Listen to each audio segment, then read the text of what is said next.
Hello दोस्तों, मेरा नाम मोहित कुमार और आप देख रहे हैं मेरा चैनल MK स्टडीज़, जहां मैं अलग अलग एजुकेशनल टॉपिक्स लेता हूं और आपको उसके बारे में पढ़ाता हूं।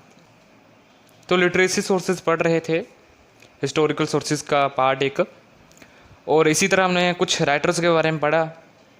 Greek writers, Roman writers, Chinese writers, Tibetan writers, और अब एक आखिरी राइटर्स अरब राइटर्स या अरबियन राइटर्स जो इंडिया आए और इंडिया के बारे में लिखा। चलिए देखते हैं।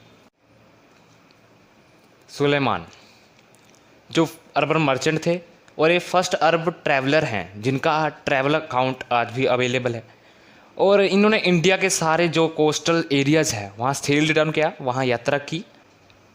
8051 AD में ये प्रतिहार किंग मेहिर भोजा वन के रीजन में आते हैं, मतलब कि इंडिया आते हैं, और ये एक कोर्ट में रहते हैं। किसके कोर्ट में रहते हैं? अब अमोघवर्ष द राष्ट्रकूट रूलर, ठीक है। तो इनके कोर्ट में ये रहते हैं, और जो सुलेमान है इनसे इम्प्रेस होते हैं इनकी प्रोस्पेरिटी देखकर, माइट देखकर। अब प्रोस्पेरिटी यानी कि बिहेवियर, मोरल सोशल बिहेवियर, और माइट यानी कि पावर, बल, शक्ति। और ये बुक भी लिखते हैं, सिलसिला उत तवारीख। क्या? सिलसिला उत तवारीख। ये 19वीं सेंचुरी की जो अर्लियर हाफ था उसके कंडीशन क्या थे उस वक्त, उसके बारे में बताते हैं। और ये पाला, प्रतिहार, राष्ट्रकूट किंग्स के बारे में भी इंटरेस्टिंग डिस्क्रिप्शन देते हैं।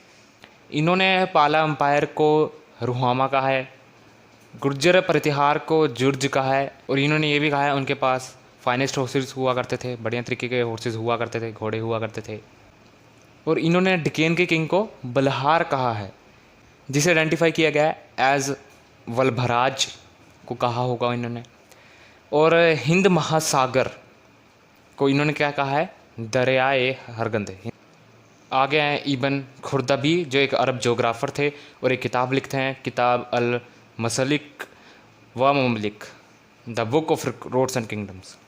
और ये बुक हमें इंफॉर्मेशन देती है 19वीं सेंचुरी की इंटर कम्युनिकेशन सिस्टम की। और ये पहले व्यक्ति थे अरब जियोग्राफर में से जिन्होंने 7 कास्टीज़ हिंदुओं की के बारे में बताया है। आगे हैं अल बिलदरी जो फुतुह उल बुल्दान लिखते हैं और बताते हैं कि जो सिंध कॉन्क्वेस्ट बाय अरब्स, यानी कि जब सिंध को कॉन्क्वेस्ट किया था अरब्स ने, यहाँ बात हो रही है मोहम्मद बिन कासिम की, तो उसके बारे में बताते हैं। आगे हैं अल मसूदी जो एक अरब ट्रैवलर थे और इंडिया आते हैं 915 AD में गुज्जर प्रतिहारा किंग मलिपाला एक के रीजन में। और ये गुज्जर डायनेस्टी को अल गुज्जर कहते हैं और रूलर्स जो है उनके उसे बुरुआ कहते हैं।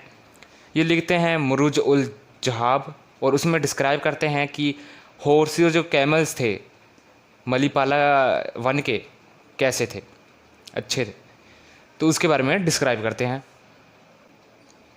और ये पान को भी डिस्क्राइब करते हैं डिटेल में। पान यानी कि बीटल लीफ, वही पान वाला पत्ता होता है जो, उसको भी डिस्क्राइब करते हैं डिटेल में। और ये हमें एक फेयरली गुड अकाउंट देते हैं मुल्तान और मंसूरा की जो अरब प्रिंसिपलिटीज़ है उनका। आगे हैं इबन हकाल जो मर्चेंट थे बगदाद के, और ये बगदाद से इंडिया आते हैं from different region of Europe and Africa, मतलब यूरोप अफ्रीका से होते हुए इंडिया आते हैं, और राष्ट्रकूटाज की स्टेट में ये पहुंचते हैं। और एक सिंध का कार्टोग्राफिक मैप भी बनाते हैं। और ये अरब जियोग्राफर में से पहले पर्सन हैं जिन्होंने इंडिया के लेंथ और जो ब्रेड्थ है उसे डिफ़ाइन करने की कोशिश की, यानी कि यह फर्स्ट फॉरेनर है जिसने अटेम्प्ट किया इंडिया को डिफ़ाइन करने का। आगे हैं साहिब अल दिनमारी जो डायमाकसिस सीरिया के रेजिडेंट हैं। इंडिया तो कभी नहीं आए ये, लेकिन जो इंडिया से पर्सन आए थे उनसे इन्फॉर्मेशन लेकर उसके बेसिस पर किताब लिखते हैं, मसलिका अबसारी ममलिका असर इन 1348 में। और उस वक्त की सोशो इकोनॉमिक कंडीशन जो है उस पर ये नज़र डालते हैं। तो हमने लगभग पोर्शन कंप्लीट कर लिया अरब राइटर्स का। अब सिर्फ 2-3 राइटर्स रह गए हैं जो डिटेल्स में बहुत है। तो उसे अगले वीडियो में कवर करते हैं। So thank you so much. Like करें, सब्सक्राइब करें, शेयर करें, कमेंट करें। अगर आप कोई टॉपिक सजेस्ट करना चाहते हैं तो वो भी कर दें। So thank you so much.